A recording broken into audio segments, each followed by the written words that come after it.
صلی اللہ علیہ وسلم نے عظمت سے محبت کرنے کی تاکیدی ہدایت فرمائی ہے جی، اور 3 وجوہات بیان فرمائی ہیں. ٹھیک ہے. ایک تو یہ ہے کہ میں عرب ہوں، دوسرا یہ کہ قرآن شریف عربی میں ہے، اور تیسرا یہ کہ یوم قیامت یا جنت کی زبان عربی ہوگی. ٹھیک.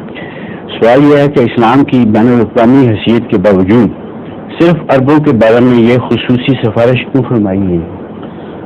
اولاد کے متعلق بھی فرمائی ہے کوئی اپنی نسل کے متعلق کہ نہیں؟ مجھے یاد نہیں. آپ تو سید ہیں کہ نہیں؟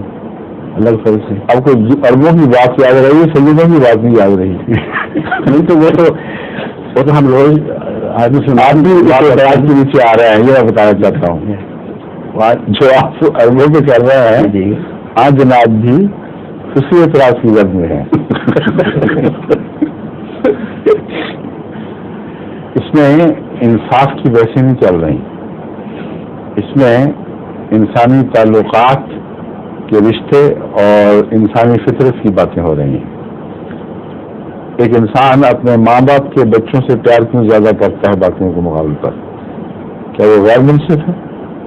دونوں انسان کا برابر حق نہیں ہے؟ بس آن صلی اللہ علیہ وسلم نے سب کا حق خود برابر ادا کیا ہے، کہیں تفریق نہیں کی. یہاں تک کہ آپ نے فرمایا آج آخری خطبے میں عجم اور عرب کے سوال کو اپنے پاؤں تلے کو چل رہا ہوں، کبھی اندر نہیں اٹھایا جائے گا. میری بیٹی فاطمہ بھی اگر چوری کرتی تو اس کے بھی ہاتھ کاٹتا. جہاں انصاف کی باتیں ہوں وہاں یہ باتیں ہیں.